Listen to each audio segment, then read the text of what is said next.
It's day 3 of what I eat in a day healthy edition. সকালবেলা উঠেই আজ খেলাম ব্ল্যাক কফি, কারণ আজ ছিল শ্যুট আর শ্যুটের লোকেশন ছিল অনেকটা দূরে, তাই ব্রেকফাস্ট করারও সময় পাইনি।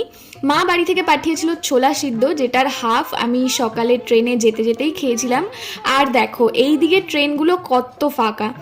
আর আজ একটা অদ্ভুত এক্সপিরিয়েন্স হয়েছিল শ্যুটের। যারা এখনও ব্লগ দেখোনি, যাও তোমরা দেখে এসো।